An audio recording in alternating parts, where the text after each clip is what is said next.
as AI gets more sophisticated, it's absolutely going to challenge all of the incumbent modeling tools, because there'll come a point when, to be very honest, you just won't need them. You'll be able to do everything by prompt, using an AI copilot. Welcome to AI for Architects, the podcast exploring how artificial intelligence is transforming the AEC industry and what it means for the future of your practice and our profession. I'm Aya Shlachter, founder and CEO of MGS Global Group, a company dedicated to driving growth for architects.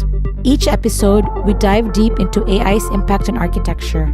You'll hear from leading architects, experts, and innovators who are shaping the future of our field with AI. Artificial intelligence is here and accelerating faster than we expect. Together, we'll build AI literacy to help you thrive in this evolving landscape. Think of AI as a way to stay ahead of the curve. Whether you're an early adopter or a fast follower, architects need to get moving. So what does this mean for the future of our profession? Join us as we explore the exciting opportunities and critical challenges presented by AI. Ready to explore? Let's dive into the episode. So today we're joined by Michael Janssen, Chief Business Officer of Twin Master, an AI platform using digital twin technology to help architects design smarter, collaborate better, and deliver projects faster. So I met Michael at the AEC Innovate conference in Austin. I stopped by the Twin Master booth because I've been hearing so much buzz about Twin Master and digital twins in particular, and our chat was too short.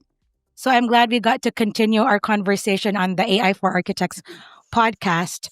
But before we get started, just a quick intro about Michael. He's a serial entrepreneur with over 25 years of experience building and leading high-growth companies in the AEC industry, a Fulbright scholar and architecture graduate from Yale and Cambridge. He was leading the Asia practices of two major U.S. firms before he turned 30. Guys, he's so intimidating. Anyway, at 33, he founded Satelier. Is that correct? Satelier, yeah. Satelier, growing into more than 500 employees in just 4 years and disrupting the global architecture profession. He later founded City Zenith, a pioneer in digital twin technology, and has raised over $45 million for ventures focused on making architecture more efficient. He also advised the World Economic Forum, been featured on CNN, CNBC, BBC, and publications like Architecture Record, Forbes, TechCrunch, and more, earning multiple awards for his global impact. Michael, it's an honor to have you on the AI for Architects podcast. Welcome. Well, thank you. It's an honor to be here. Thanks for having me. Yes. So congratulations on Twin Master winning the Architosh Best of Show 2025. And for those listening who might not know, can you tell us what the Best of Show awards are and what it means for a tech company in architecture to be recognized this way? Right. Well, Architosh is a major architecture magazine. I think it's one of the top 2 or 3 in the world that largely is distributed in the US and the UK, but I think all over. And every year they do a review of the AIA conference. This is their 11th, I think, review of conferences, and they have various categories that they look for companies to stand out in. We were given the award for top innovation of the AIA 25 conference in Boston. So we were very pleased. It was an unexpected surprise, but super happy, of course, to be acknowledged that way by the magazine and the industry. And now we're embarking on a journey to get the word out there about Twin Master and get our product into the market and get things going. So great. I just wanted to mention that I've been reviewing AI tools for the last 10 months. And there are over, for documentation and drafting, over 50 tools. And right now, there are over 300 AI tools in architecture at least. Right. So to be recognized as the top 10 or 11, congratulations. So we're going to talk about Twin Master and your product, but Michael, you've been working with digital twins in architecture long before it was popular with City Zenith, right? That's right. In 2010. So what exactly is a digital twin and how is it different from a regular 3D model? And then later we'll show the video later on. Yeah. Sure. Well, digital twins are not terribly new. They're new in the AEC industry. NASA first began talking about digital twins in the 60s, and I think they were adopted by aerospace and manufacturing industries going back to the 70s and 80s. And there are a number of companies that actively promote and sell digital twin services, platforms, et cetera, to those industries. So a digital twin itself is a virtual model of real assets that are connected to the data in and around them. That's a high-level description of a digital twin. Now, different from 3D design models or BIM models, which are really focused specifically on design and construction, or on design review, or on design analysis of some kind. Digital twins are capable of integrating multiple data sources across the life cycle of a building, from design through construction and all the way through operations. So they have a special place. And we think that the future of the industry, really, and particularly for architects, will be to not only hand over drawings at the end of a contract, but also to hand over a digital twin of the project to the owner, that the owner will then use during the construction process, and particularly during the operations of those assets over their life cycle. So what's changed about digital twins in the last few years is now they're incorporating AI in ways that they never have before, which is making them easier to use, faster, more user-friendly, et cetera, and more comprehensive in what they can do. And Twin Master kind of comes in as one of those companies that's exploring how to make the most of AI and digital twin technology together. So, to our listeners, before we get into the details about Twin Master, Michael sent us a quick video demo of how it works. Let's take a moment to check it out. Let me share my screen. Twin Master is a digital twin software platform made for architects, featuring an AI-driven personal assistant named Archie. Archie is a unique AI that acts like an educated member of your design team and can execute a wide variety of time-consuming architectural tasks with simple instructions, so you don't have to. With Archie, tasks that previously took hours, days, or even weeks now take just minutes. Archie is a versatile and comprehensive AI.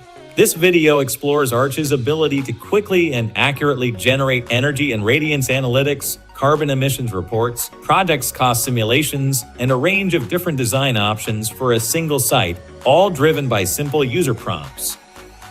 Archie saves you time, effort, and money throughout the design process from beginning to end.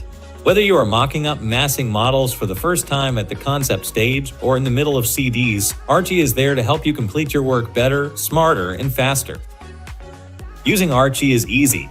Just import your 3D models into the Twin Master environment and ask your personal assistant Archie for what you need. From contextual site information and reports to simulations and predictive analytics, Archie can answer a vast array of practice-specific questions.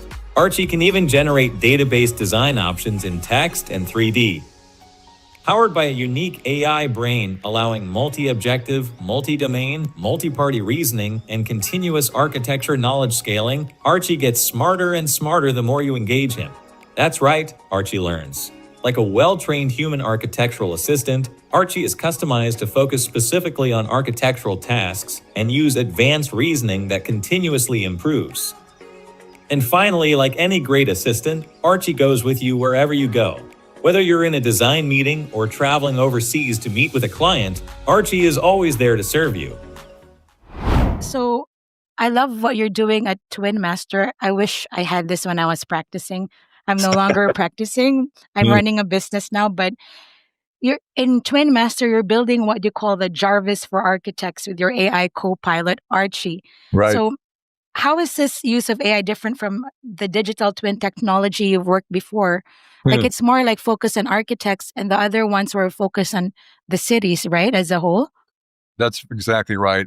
I think there are a couple of differences. The previous company that I was working with was focused on developing and deploying digital twins at a city scale, which prior to the integration of AI was quite a manual process. We have to manually make models from multiple sources in order to have a proper city model. And then we integrated data sources, both public and private, as the the source of the information that would be then analyzed and presented to users. What's changed with Twin Master is that AI and particularly the Copilot interface, I think, is just changing software. I remember having a conversation 2 years ago with our CTO. His name is Dr. Prasanta Bose. Dr. Bose came from Lockheed Martin, where he was head of digital twins for many years. And then he went on to work on NASA and DARPA projects before joining Starbucks as the head of AI for several years. And then he went on to found 2 startups, both of which he exited. He's got a remarkable resume. And he told me 2 years ago that with the advent of ChatGPT and other similar tools, that software was going to change forever. And his thesis was that anything that needs to be done by an architect can be done through an AI copilot. And it's just a question of how advanced and sophisticated these copilots are going to become. So with Twin Master, we have this copilot, as you mentioned, named Archie. One of the things that users will notice is that there's not that many buttons or icons on the screen, as you would typically find with CAD or BIM or other visualization software. You immediately engage the copilot using natural language, just speaking in your own voice or writing in your own voice, to ask questions, to run simulations, to modify and continuously improve and optimize a model and to iterate what we call again and again until satisfaction using AI. And Archie is being trained to think like an architect, which is why we call Archie the Jarvis of the architecture world. Really, under the hood, what you find is a multi-agentic AI structure with agents that are doing all kinds of things. They're capable of designing and optimizing for cost, for daylight, for airflow, for energy, for carbon footprint, for zoning compliance, for clash. Amazing. And they do this all at the same time, which would take days, weeks, or months to do manually. And it can be done in seconds or minutes using this type of a system. So it's really transforming how I think architects are going to work in the future. So I have a lot of follow-up questions. So my question is, what is the biggest problem you're solving with Twin Master, right? And what's been the most frustrating for architects about working with technology today? I think the lack of interoperability among all the tools out there is a big problem. Estimates are that architects worldwide lose about $2 to $3 billion a year from the lack of interoperability among the existing tool sets. And that's because we've had this landscape of tools that either want what we call single point tools that either do this or that, et cetera, and don't necessarily talk to each other. We solved that problem by leveraging AI to effectively replace all of those point tools in one solution. And what it does is it allows architects to iterate up to 10 times faster than they do today, which is really remarkable. They can reduce rework by 30%. Predictive simulation and design validation catch issues before they actually reach the field. We can cut planning time by 40 to 50%. This what we call automated insight generation on things like I just mentioned, airflow, lighting, sustainability, and space utilization can be managed all at the same time. You can unlock cost savings, as I mentioned, across the entire life cycle. So it's not just limited to what happens at the design phase, but it can continue into the construction and operational phase. And then we have, as I mentioned, this seamless toolchain interoperability. We integrate with all the major BIM platforms. So whether you have a Revit model or a Bentley model or a Rhino model or a SketchUp model, any of those can be imported into the Twin Master environment and then enhanced. And finally, data-driven decision-making. Because it's web-based, you can have yourself, your team members, your sub-consultants, your client, construction manager, all in the same conversation, but effectively using AI to make decisions in real time. So it's a huge time saver. It enhances the quality of your design work, and it makes it all happen a lot faster so you can focus on other things in the process rather than the manual integration of tools that don't necessarily make that easy to do. Yeah, and hiring the energy consultants, all these different consultants that one would normally hire, you can do that all in one platform. And you said that it is live and real time. Mm-hmm. have you ever tried just simulating a building for an entire year to see especially in areas like Chicago, Hmm. where the winters get really cold and summers get really hot, and there's snowstorms and all that. I mean, is that something that people do, like just kind of sit around for a year and like observe energy efficiency? Well, what they can do with the platform is they can project energy efficiency out many years, 5 and 10 Oh, years often, right? yeah. So a lot of owners are interested in how's my building going to perform, this design that you provided to me in year 5, in year 10. How are my costs going to change? What is my energy demand like? What is my carbon footprint like, et cetera, et cetera. So the tool is capable of projecting that performance over a long time frame. That's great. What about project cost simulations? That's one of the bottlenecks architects face, right? Especially with the different economies and such. Right. How do you get somewhat of an accurate bill of quantities in different areas? Excellent question. So we've worked pretty hard on that feature of Archie, and we can get to what we call a 70 to 80% solution. What Archie does will consider the location of the building and the cost of materials that are averaged for that location when making those assessments. It then reads all of the BIM data, calculates the cost, and provides an answer to you in real time. That's great. And you mentioned that architects will not only use this for their clients to manage the buildings now, but in the future. Is this something that architects can white label, or like a service provider like me? I provide architecture drafting.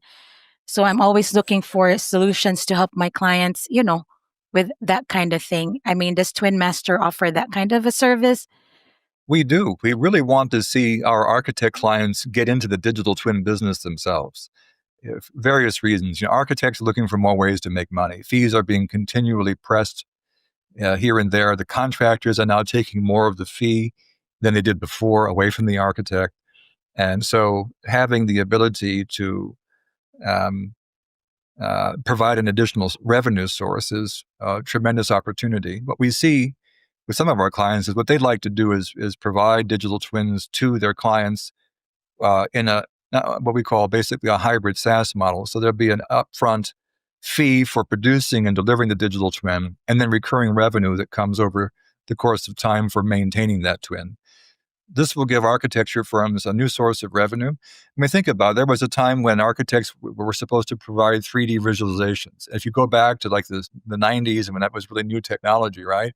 Um, it became an ad service. In the beginning, clients would kind of, wishy-washy about it. And now it's absolutely mandatory, and architects charge additionally for renderings and visualizations and videos and things like that. This will be another ad service that they can charge for and generate revenue over the life cycle of the buildings that they design, which is a tremendous opportunity to change how architects make money.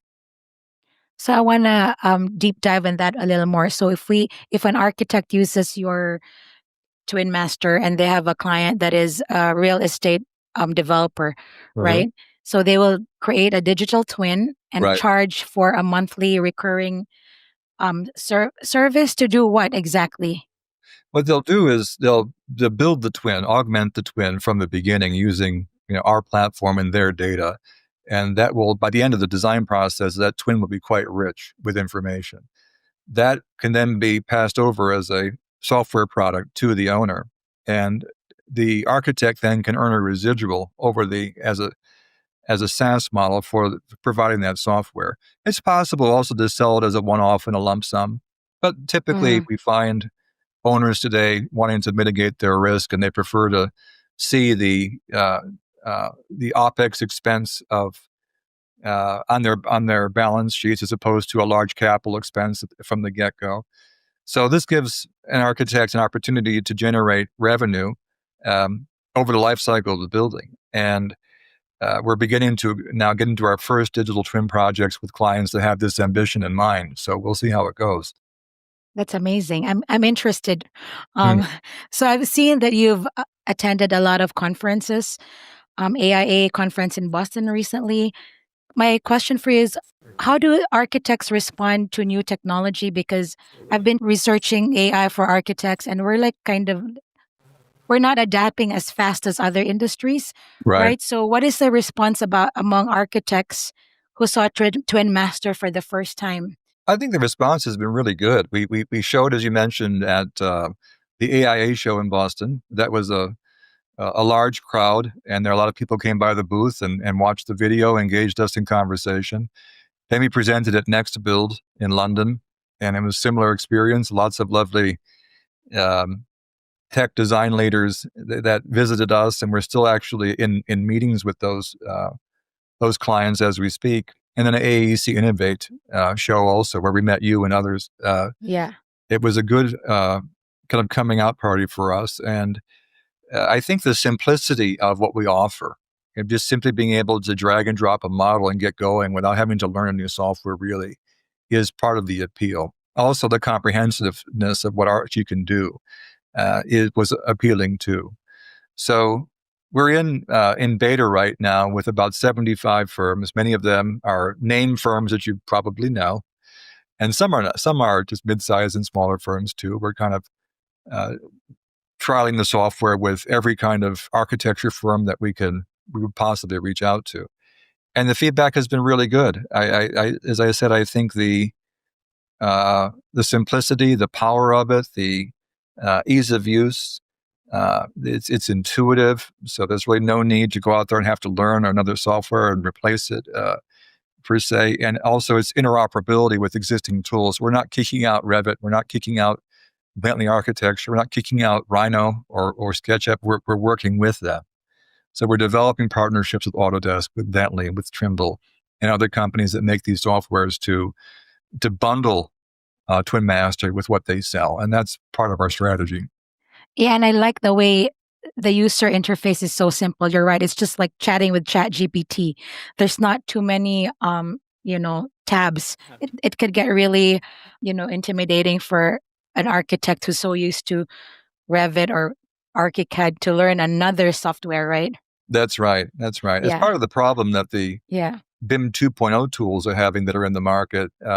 It's just they're great tools, but there's so many of them now that they're all competing with each other, and they are asking fundamentally the clients to start anew and learn a new software, which, as you know, architects are often averse to doing. Revit has 2.2 million licenses out there. SketchUp has 1 million licenses. It's going to be very hard to dislodge these incumbents so quickly without something that's radically different. So, how does Twin Master handle data privacy and regulation, especially when it comes to sensitive proprietary information for firms and clients? Right. Well, everything is behind a firewall and secure. So Yeah. the client's data is never seen by anybody but the client. That's how we do it. We're still investigating other ways to make our clients more comfortable, but for the most part, we don't really deal with concerns around data privacy because of what we do. We never see what our clients do with our software, just like with a BIM software or CAD software. You don't know what they're doing. It's all hidden on their own servers or in their cloud. So they're secure. And one question that we get from time to time is about if their data is being used for any third-party purpose, and it's not. Archie is trained independently and not on our client's data. So that's also an important point. So if I use Archie or like Twin Master and have my own subscription, I can train my model just for like MGS global standards and it will be ours, right? I can That's still exactly train right. it. Okay, That's right. that's good. So I want to see, I've been doing a lot of AI tool reviews and I've seen some of your features in Autodesk Forma, Mhm. Snaptrude, architectures. But again, it's super complicated, right? They do all sorts of things, including bill of quantities and this and that. How does your software compare to Autodesk Forma and Snaptrude, for instance? Because they also have the GIS and all the simulations. They do. Those are really more early stage modeling tools, which is different from what we do. When you're building a digital twin, you can use the digital twin at the early stage, but typically that we have clients using the Twin Master across the entire life cycle of the design process, from concept through construction documents. The That's principally how we're different from those tools. Also, we're AI native. So it's, again, there's no need to learn a new software or to integrate to integrate other tools like some of those tools do. For Forma and for other tools that you've mentioned, AI is really an afterthought. It's a bolt-on. And Oh, so what is AI native exactly? Can you explain that? Sorry. AI Yeah. native means it starts with AI. Oh, okay. It's fundamentally an AI platform and is all designed Oh, around AI. And then what we've done uniquely at Twin Master is integrate core AI technology with what we call knowledge graph technology, which is fundamental to how digital twins work. Um, Forma, I don't want to name too many of these. I don't want Autodesk to get after me. And some of the other BIM 2.0 tools are really focused on modeling. yeah. Um, and we're really focused more on analysis and optimization. Oh, yeah. Because Zaptrude is really powerful in terms of pre-design all the way to design development. They have a feature that does it's more of a holistic tool from start to finish, but you're more specialized in terms of really creating a digital twin per se. Can people work with your platform and then move it around to different tools and then like integrate with different tools per se? Have you had a use case or a company that does multiple tools using yours as a base? Yes, you can export back out to the native platform that you started in. Do you have any use cases where they use Twin Master and then move on to other software in terms of integration? Because most of the companies have like they're either ArchiCAD or Revit. So as somebody, like if there's an architect listening right now Mhm. who has a firm of 8 to 10 employees, they're doing multifamily, how might Right. they use your product right now? Well, they can export back out to the native authoring tool that they're working in. So you can export back out to Revit or to Rhino or to SketchUp or any of these tools that you might be using. And then they can carry that forward for the rest of the rest of the project, whatever their purposes are, generating construction documents, etc. All that. Yeah, and I hear a lot of talk about digital twin, especially from the NVIDIA person, Mhm. Sean. They talk about smart cities and synthetic data that NVIDIA is really building city scale AI platforms for traffic, infrastructure, safety, crowd management, and you're gathering data for simulation. Are you still doing this for bigger proposals and cities as well? Can Twin Master handle that? We haven't taken on any city scale projects yet. Everything we're doing is really an architecture project. It can be multiple buildings, it can be campus scale, but Yeah. we've yet to take on anything which is city scale. Okay. So, in terms of pricing and cost, how much Mhm. is a seat for Twin Master and how does that work? We're in the middle of evaluating our pricing model. We are likely to have a hybrid pricing model that will be a combination of a SaaS user fee monthly, along with charges for usage. So the more you use Archie, the more you use some of the capabilities, the more you'll end up paying. We also do large scale projects where we're pulled into, as we were recently, a large road and bridge project by a firm in the Midwest. Uh, and in those cases, we charge a lump sum plus a residual for that project, but depending upon its scope. So large scale projects may have unique features or unique requirements, and then we price those separately. Okay, so can you give me a ballpark for a small firm? Like, is it $100 per month per seat? Like, is it 5,000 roughly? Just, you Oh, know, and it'll be in the range of $50 a seat plus usage charges for firms. okay. Does it matter like how many iterations or it's just, it's a case by case basis? Well, it's like any other SaaS license. It's a monthly recurring charge that Yeah. you pay based upon your usage. Most firms will buy X number of licenses for their firm, right? And we also offer enterprise pricing for large firms, which we're in the middle of evaluating right now. And then, as I mentioned, project-based pricing. When we have large-scale Mm. digital twin projects that come to us, we do those as a one-off. Yeah. And often they involve a lot of custom work, Yeah. whether it's integrations with MATLAB or, you name it. And we charge for that as a lump sum. And then we also charge for an additional SaaS fee for monthly usage for the life cycle of the project. I love the flexibility of pricing because you're making it very accessible for small firms, medium, large firms to really use your product. Right. Um, That's what we're and trying to do. yeah, from a business perspective, right? Who was the guy I met? The Indian guy who worked in, he's a CEO or the, The CEO, that's Dr. Prasanta Bose. yeah, yeah. He was so excited to talk to me. And when I was like, oh my God, he's so smart.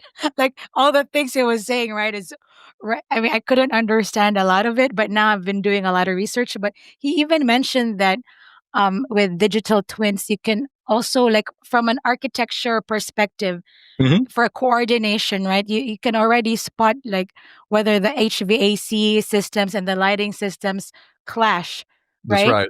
I Yes. mean, that's very important because that's what happens when the contractor doesn't talk to the lighting consultant, doesn't talk to the kitchen consultant, Right. right? So, I mean, as simple as that, it's not that intimidating, right? Like there are ways small firm architects doing single, buildings can use it. Am I Absolutely. correct? Yeah. It's a really simple tool. I mean, we call Yeah. it like Chat GPT for architects, and it was inspired by not just our love and appreciation for the power of digital twins, but also our appreciation for the power of AI and natural language interfaces, right? So, and it's designed for any architect to use, whether it's a small firm of 5 people, a large firm of 500 plus. Yeah, that's true. So you mentioned that Twin Master is currently in beta. So Mhm. what's your vision for when, AI takes architecture, where it takes architecture in the next 5 to 10 years? Can you even think that far, or you're just I don't thinking know. like next week? Yeah, well, I was talking to a very senior leader in the AEC space over lunch about a month ago, and I was asking him how long before AI is doing everything in the architecture space. Just a general question. I said, "Is it 3 to 5 years?" He said, "Well, it's more like a year." So I think that the tools are rapidly developing in this space, and as AI gets more sophisticated, it's absolutely going to challenge all of the incumbent modeling tools because there'll come a point when, to be very honest, you just won't need them. You'll be able to do everything by prompt. You'll be able to create design options that are optimized. You'll be able to move things around, pinch and pull, all that, using an AI copilot.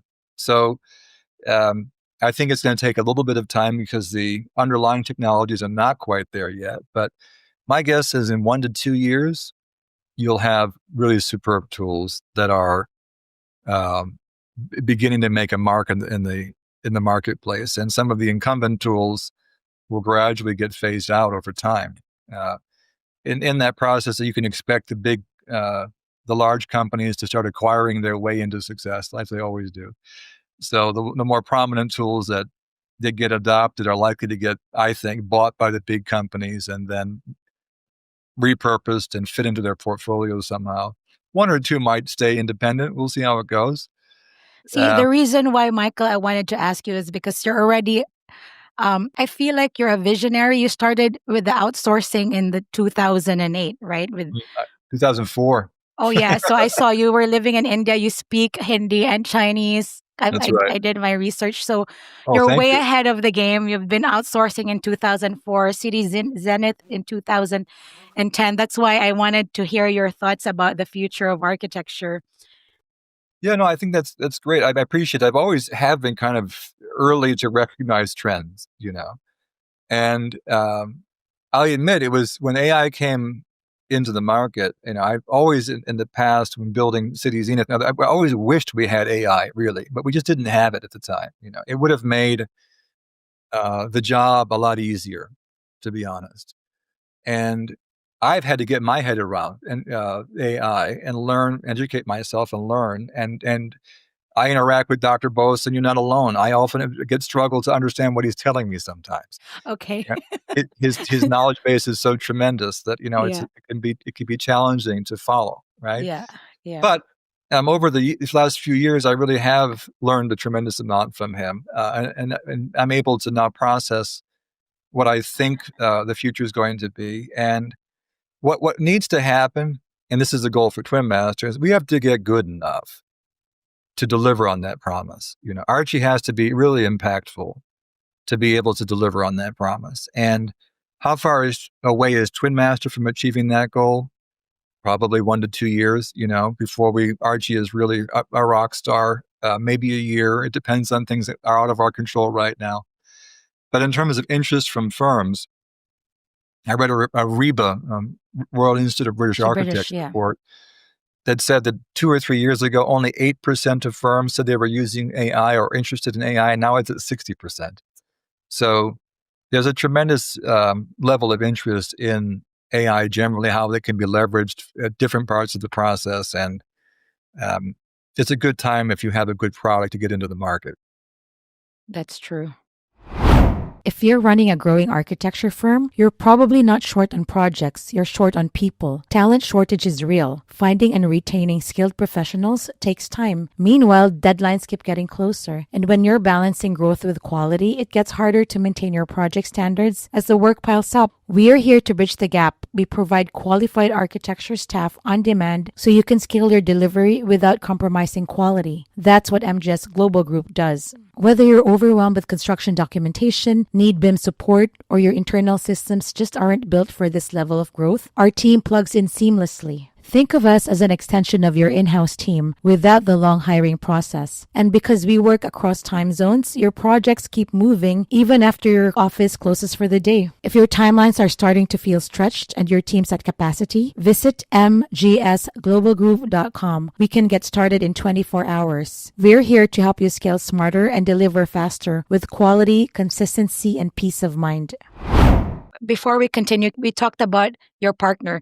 Can we just do a one-liner about him and his quick background and his role in Twin Master? Yes, so Dr. Prasanta Bose is our CEO and CTO.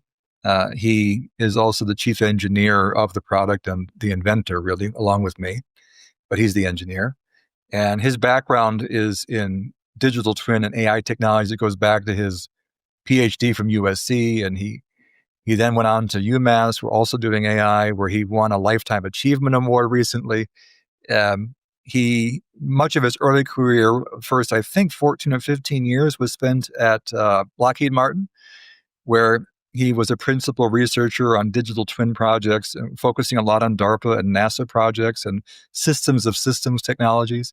He then went to Starbucks, where he became head of advanced analytics and AI for several years and transformed how that organization designed their stores, saving them $400 million a year in costs based upon AI-driven optimizations of floor plans and all kinds of crazy things. Then he went on to a company called Acuity Brands, where he headed digital twins for a number of years. And then he founded a couple of startups, one of which he recently exited, called Falconry. So he's had a remarkable career. It's all been driven by AI and digital twins, and it goes back 30 or 40 years. So he is really considered to be one of the pioneers of the space. So guys, Twin Master, DARPA and NASA alone, that already is blowing my mind. No one can just work in DARPA and NASA, right? That's right. It's That's right. I'm familiar with DARPA and obviously NASA and Starbucks. Who isn't, right? Sure. So what is one piece of advice you can give to architecture students who have not yet adapted to AI or preparing for this AI-driven future, even architects who are not adapting to AI? I don't know if you remember day 2 keynote, Dr. Sam Solfagarian. I remember what she said: if you don't use AI, RIP, rest in peace. So what are your thoughts on that? Right. No, that's an excellent question. I think, AI is becoming such an important tool. It's becoming a necessity, really. And if I were a young student, I would be wanting to expose myself as much as I can to AI tools. Start using ChatGPT and Cloud and Grok and other tools like that just to get familiar and see how you can integrate them into your workflow. And then, companies like ours are focusing on, that type of approach to a particular domain, in our case, architecture, right? As you mentioned, there are hundreds of tools doing interesting things right now. And, we're one of them. Start to try out some of these tools.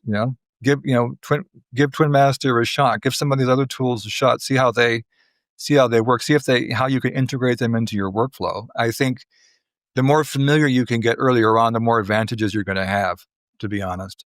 So that would be the advice I would give to any young architect today who's now entering the industry. You're going to have to be familiar with AI tools, how to incorporate them, how to make the most of them, et cetera, in your daily work. And that's really just around the corner. So that's what I would say. So, since you're a serial entrepreneur and an architect, and I have another podcast called the Architect My Business podcast, right? And I talk about successful architects who run a business. But since we're talking about AI, I just want to ask you about your business knowledge and your tech knowledge from an architecture background, because a lot of architects want to leave the profession, and you've managed to navigate being an architect to a business owner to a tech founder, and exited that and came back to tech. So what about for architects who don't want to be architects? What kind of what advice can you give them when people are confused and want to move to tech, or how do they gain knowledge in the age of AI when knowledge is at your fingertips? What kind of skills do they need to succeed in the world of entrepreneurship right now? Well, that's a great question. Well, I am not a native entrepreneur, I'll tell you that.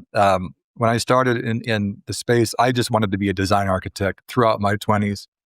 The only thing I was interested in was working on large scale projects. I thought I was going to be a project architect the rest of my life, work my way up to through a firm, and eventually let that be my existence. A couple of things happened to me. In my mid-20s, I was working for a firm called John Portman and Associates in Atlanta, and I was sitting on a floor with 100 other architects and all doing work on various projects. And one of the partners came back to me and tapped me on the shoulder and called me into a meeting. And he said that we need somebody who needs to learn how to get business for the firm. And we think that you might be that guy. So for the next 2 years, you're going to shadow our partners as they travel around the world and sit in on meetings with major clients everywhere to learn the business of architecture, because you don't know it right now. What you know is designing, what you know is putting drawings together, what you know is that end of the business. But the business end is something entirely different. So I didn't know the first thing about business at the time. I remember reading books. I had this one book called The 10-Day MBA. Chapter 1, accounting, chapter 2. So I spent about 5 years with that firm, and they eventually, released me onto the front end to start grabbing work. And once I was in the job, I was able to pull work in from around Asia, just from their training. Then I joined a major hotel design firm called Hirschbedner. Oh yeah, I know. I think we've done work for them as an outsourcing firm. There you go. I mean, Hirschbedner was on the rise at the time, and I ended up building Hong Kong, right? Are they Hong Kong? They're based in LA, but they have offices in Hong Kong. Yeah. I worked at the London. Hong Kong. Yep.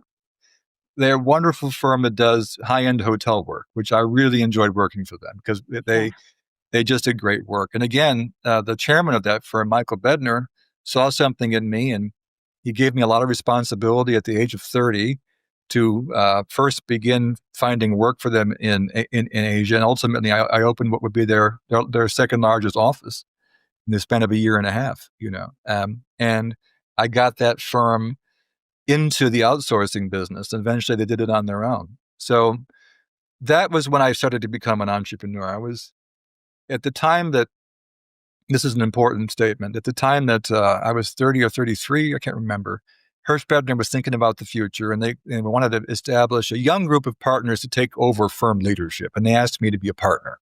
Wow. At the age of 32, I think, or something like that. And I was honored to be asked to be a partner. But as I thought through it, and I really considered it, I thought that wasn't the right track for me, because I looked at what the partners were doing even 20 years on, and I thought to myself, this could be also a tricky situation, in the future. I'm not quite sure if this is the right place for me to be. And I ended up forming Satelier. I had learned through providing CAD drafting services offshore to Hirsch Bedner, that I could do it for anybody. And I met a businessman in Bombay who was familiar with what they call BPO, or Yeah, business business process outsourcing outsourcing. Yeah. companies. He was Yeah. an investor in many of them. He said, "You know what you're doing here, Michael, is you've basically created a BPO for architecture." I said, "What? What's a BPO?" I had no idea, right? And I formed Satelier in the beginning. It was just a handful of people. I didn't know how to raise money, so I went to people in that I knew had money, and I started asking them if they would be interested. And I remember meeting a gentleman who was a very senior Indian businessman at the Oberoi Hotel in New Delhi. And I pitched him my story, and he went ahead and found 5 other investors that he knew, including the CEO of GE at the time. Oh, wow. Yeah, to be early investors in Satelier. And that's how we got off the ground. And then it was just, learned trial by fire in the beginning. We were, building the company rapidly. We had tremendous clients in the beginning: KPF, Gensler, SOM, HOK. The company was just rocketing. And by the time we got to about 2007, we needed venture capital. And I met a wonderful gentleman named Mir Arif, who was a broker who introduced companies like mine to venture capital firms. And we went on our first roadshow to Oh, Silicon wow. Valley. And I remember, as I was going between meetings, he would call me on the phone and say, "Okay, here's the name of this firm. This is what they do. You need to know this." We ended up going with Sequoia Capital. Wow, that's major. That's major. They invested $13 million Yes. in Satelier. Oh, wow. Yeah. So, and then Sequoia would invite me to all their Sequoia CEO events. I mean, I was just exposed to some really great mentors and teachers from early on. In fact, the one early investor, the CEO of GE, used to have private meetings with me. I would go to his office. I would tell him everything that's going on with the business, and he would tell me what to do. So I had tremendous mentors in the early days, and I'll always be grateful for their mentorship because it helped me turn me into the entrepreneur that I eventually became. Right. Yeah. And what can I say to people who are interested in doing this? There are, you can probably do what I did much faster today. You can, if architecture is not your thing, there are so many adjacent industries you can be in, from tech to visualization to graphic design to film. There are all kinds of things that you can look out for that are related to architecture. Try things out, and if you've never raised money before, there are resources to teach you how to do that. But today, there are companies that give you access to angel investors. I had to do that manually by going through a Rolodex, right? But now there's very organized structures for finding money, which didn't exist in those Michael, days. you're dating yourself. No, a lot of people don't know what a Rolodex is. I know. Well, I'm going to date Right? myself. I'm 55. I don't mind telling people. I started in a Very young, profession where there was no 55. CAD. Yeah. I'm turning 50 this year. Well, congratulations. Join Oh the my club. God. You don't look like it, by the way, at all. Thank you. Thank you. Anyway, so to recap, right, for entrepreneurs, like what you just said about your entrepreneurship journey, you were at the right place at the right time. Mm, Trial by fire, ask for money. There's mm, no harm. They can say no. sure. And the importance of having mentors, right? Yes. And I have a question from my personal, because I own a BPO. Hmm. How and I'm a Filipina, and we're a lot of BPOs in the Philippines, like There Amazon's there are. and all that. So for somebody like you, how do you suggest BPO stays competitive? BPOs, not just architecture BPOs. How do BPO industry in general stay competitive in the age of AI? Good question. There are many BPOs that are now looking at trying to provide AI-related services. It's I think that the BPO industry is going to continue for a while simply because of the labor arbitrage advantages that it offers. I think what's going to happen is that you'll see more BPO employees leveraging AI tools to do their work as opposed to being replaced, as it were. Yeah. So I think that the BPO industry is still somewhat safe and will continue for a while. you have to deal with changing salary patterns and all kinds of things. The Philippines is very competitive, like India. So these two countries are going to remain, top of the heap in the BPO world, as far as I know. This is great because I lived in the Philippines until I was 19, and I didn't think I was going to establish my company. I went to architecture school to become an architect, but the BPO industry, my business is an accidental business, Michael. Mm, Right? I didn't want to be an outsourcing girl, but it happened by accident, and we became very successful.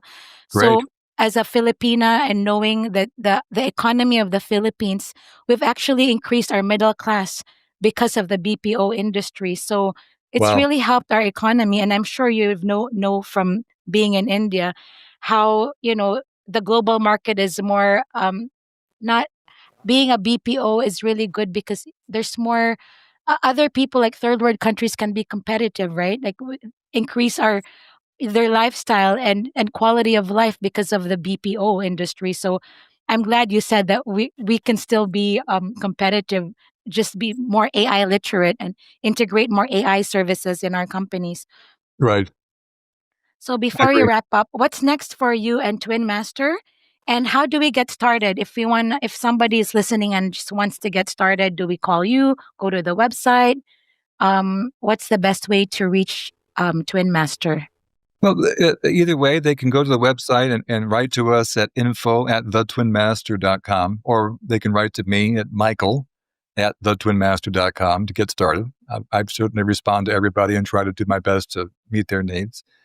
For me, I think we're in the middle of a new fundraise that will last for the next couple of months. So we're raising another $2 to $3 million on top of the $2 million we've already raised. That will close our seed round at about $5 million. And then we're deploying that capital to scale the business, to add to the engineering team, to add to the marketing and sales team, et cetera, so we can reach out more and do more for our customers. And that's the plan for the rest of the year. Hopefully, we'll be able to launch the product commercially early next year and make it available to a large audience, probably mostly in the US and the UK to begin, but then we'll be spreading out from there. So we have a plan. Now we're just in the middle of executing it. It's been a really interesting journey to get to this point, and I'm really happy with the kinds of feedback that we've gotten from clients. We're in meetings with large firms now, and we often hear the word "wow" or "impressive" or "can it do that?" And we think we're off to a good start in the right direction. So thank you so much, Michael. I really enjoyed this conversation. Congratulations on your most recent award. And I look forward to seeing Twin Master all over. Thank you, Aya. Thank you for having me. I really enjoyed this conversation too. Thanks for joining us in another episode of AI for Architects. I hope today's episode sparked your curiosity about AI's impact and opportunities in architecture. Subscribe to our podcast so you don't miss our upcoming episodes, and sign up for our newsletter for exclusive content and AI tool reviews at aiforarchitects.ai/subscribe. This podcast is brought to you by MGS Global Group, driving growth for architects everywhere.